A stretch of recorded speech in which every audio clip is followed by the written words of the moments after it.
I want to just show you this Elon Musk tweet from earlier this morning, referring to the possibility of a recession. He says, trend is concerning. Fed needs to cut interest rates immediately. They are massively amplifying the probability of a severe recession. Is a severe recession something, Jenny, that you are expecting in the coming weeks and months? No, but I also think it's more important when you read a tweet like that, when you read a statement like that, the first thing we all need to do is consider the motivation. And so what's Elon Musk's motivation on saying something like this? Well, his "I'm one of the richest men in the world" status has been totally predicated on the propped up valuation of Tesla stock. Why was Tesla's stock propped up?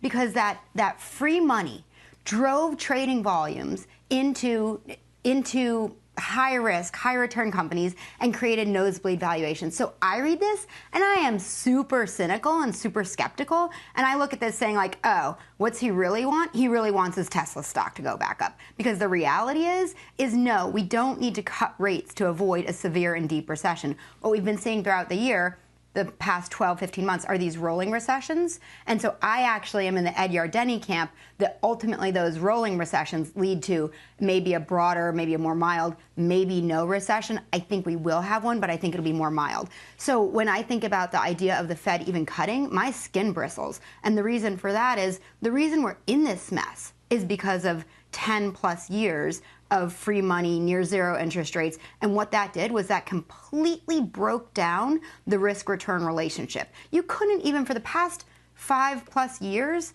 with no functional risk-free rate of return to use, you couldn't even run proper net present value or discounted cash flow valuations. And what are we doing now? We're recreating a functional market environment where there's functional risk and functional return relationships again. So no, the Fed should not just suddenly cut and pivot just to juice up the valuations of the nosebleed stocks again. All right. So call me cynical. Fair enough. Okay. I mean, that's what makes a market. There are plenty of views out there and people kind of taking positions one way or the other. One of the big kind of predicators or factors that go into that recession kind of narrative, that story, is the retail consumer, because consumer spending makes up such a big part of the U.S. economy. This is the holiday shopping season. We got to kind of tie it all together. What are you seeing right now? Is the consumer strong enough to keep powering the U.S. economy? Yes, but we need to be really clear on the fact that, yes, the consumer is very strong, but it's actually not the retail spending that's a major part of GDP. It's actually services. So services have eclipsed retail spending in terms of GDP. And so interestingly, Dom, when we look through our portfolio and we say what could do well, even if we have a very lackluster market or another mediocre or down year in 2023, one of the stocks that pops right up for us is Marriott. Even though it's not a cheap valuation, it's got huge earnings surety and huge earnings growth ahead. So I think that's to me like one of these service stocks. We also own JetBlue. Where do I think people continue to spend? I think they will continue to spend on travel. And I think that JetBlue, we've already seen their earnings start to return very nicely. So I think these kinds of things will stave off a severe recession, but I don't think it's the spending on goods. I think maybe that's a little, everyone's kind of sick of spending on goods. They want experiences. We spent on goods and pulled a lot of demand forward during the pandemic, and now it's time to do fun stuff again. Other things like healthcare. Jen, you say they're not spending on goods, but we just had record Cyber Monday and Black Friday sales. There've got to be retailers out there that have been beaten up enough where they present some kind of value. For sure, and thank you for bringing that back. So we saw record Black Friday sales, which was great. I was thrilled because in our portfolio we have reasonable exposure.